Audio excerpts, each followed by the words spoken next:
வணக்கம். Welcome to Chitra Murali's kitchen. இன்னைக்கு என்ன பார்க்க போறோம்னா, வெண்டைக்காய் போட்ட ஒரு மோர் குழம்பு, அதுக்கப்புறம் கோவக்காய் காரக்கறி பண்ண போறோம். பாசிப்பருப்பும் கடலப்பருப்பும் சேர்த்து ஒரு பாயசம். இன்னைக்கு ஆடி வெள்ளி அப்படிங்கிறதுனால நம்ம அதுதான் இன்னைக்கு பண்ண போறோம். ஃபர்ஸ்ட் இந்த பக்கம் கடாயில எண்ணெய் விட்டுருக்கேன். நம்ம கோவக்காய் கறியை முதல்ல போட்டுடலாம். கடுகு, உளுத்தம்பருப்பு, கொஞ்சம் கறிவேப்பிலை, கட் பண்ணி வச்சிருக்கிற கோவக்காய், மஞ்சப்பொடி, தேவையான உப்பு,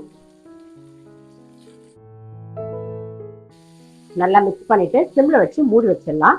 இந்த பக்கம் வெந்துட்டு இருக்கட்டும். அடுத்தது நம்ம மோர் குழம்பு தான் பண்ண போறோம். நான் ஆல்ரெடி தயிரை விட்டு கொஞ்சமா தண்ணியும் விட்டு உப்பு மஞ்சப்பொடி போட்டு சிலிப்பி ரெடியா எடுத்து வச்சாச்சு. இப்ப அரைக்க வேண்டியது என்னென்னு பார்த்துடலாம்.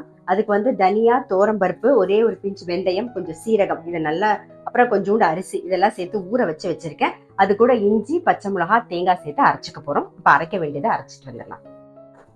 ஊற வச்ச தனியா, தோரம்பருப்பு, சீரகம், அப்புறம் அரிசி, வெந்தயம் எல்லாம். காரத்துக்கு ஒரு 4 பச்சை மிளகாய் போடுறேன். ரொம்ப காரம் இல்லை, அதனால நான் 4 பச்சை மிளகாய் போடுறேன். கொஞ்சம் தேங்காய், கொஞ்சம் இஞ்சி. இப்போ இதை அரைச்சி எடுத்துட்டு வரலாம். அரைச்சாச்சு மோர் குழம்புக்கு. இப்போ மோரும் ரெடியா இருக்கு, அதில் சேர்த்துடலாம்.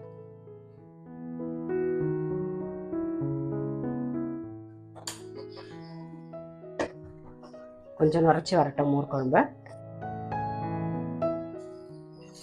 ஆல்ரெடி என்ன பண்ண, தேங்காய் எண்ணெயில வெண்டைக்காயும் வதக்கி வச்சாச்சு. இப்ப அதையும் சேர்த்துடலாம். நம்ம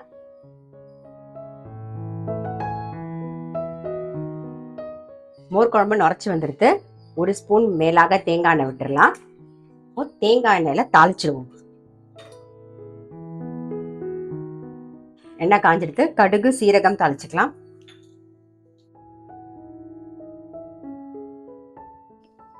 நம்மளுடைய வெண்டைக்காய் மோர் குழம்பு ரெடி. இந்த பக்கம் என்ன பண்ணிருக்கேன்னா, அதாவது பாசிப்பருப்பு, கடலப்பருப்பு ரெண்டும் ஒரே அளவு எடுத்துட்டு அதை லைட்டா வாசனை வர அளவுக்கு வறுத்துட்டு கொஞ்சம் தண்ணி விட்டு வேக வச்சிருக்கேன். பாருங்க, பாசிப்பருப்பு இந்த பக்கம் நல்லா வெந்திருக்கு. இப்போ அதுக்கு நீங்க எவ்வளவு எடுத்துக்கிறீங்களோ, ஒரு கப் எடுத்துக்கிட்டீங்கன்னா ஒரு கப்பு வெல்லம் கரெக்டா இருக்கும். 3/4 கப்புல இருந்து 1 கப்பு கரெக்டா இருக்கும். நான் 1 கப்பு வெல்லம் கரைச்சி வச்சிருக்கேன். இப்ப அதை சேர்த்துக்கிறேன். இது கூடவே ஏலக்காய் பொடியும் சேர்த்துலாம்.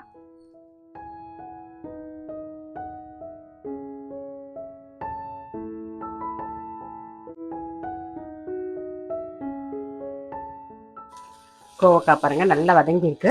இப்போ இதுக்கு காரம் போட்டுடலாம். வரமிளகா பொடி,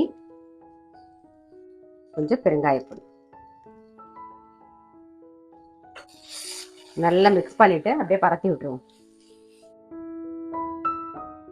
வெள்ளைக்கரைசல் சேர்த்து ஒரு கொதி வந்துடுது, ஆஃப் பண்ணிடலாம். இது கொஞ்சமா ஆறட்டும். ஆறுனதுக்கு அப்புறம் நம்ம தேங்காய் பால் சேர்த்துக்கலாம்.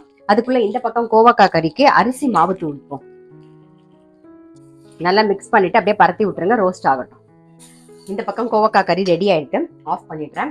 இந்த பக்கம் இதுவும் நல்லா ஆறி இருக்கு. நான் என்ன பண்ணிருக்கேன்னா, தேங்காவோட ஒரு 4-5 முந்திரி பருப்பையும் சேர்த்து போட்டு அரைச்சு அப்படியே பால் எடுத்துட்டேன். இப்போ அந்த தேங்காய் பாலை சேர்த்துடலாம். நாம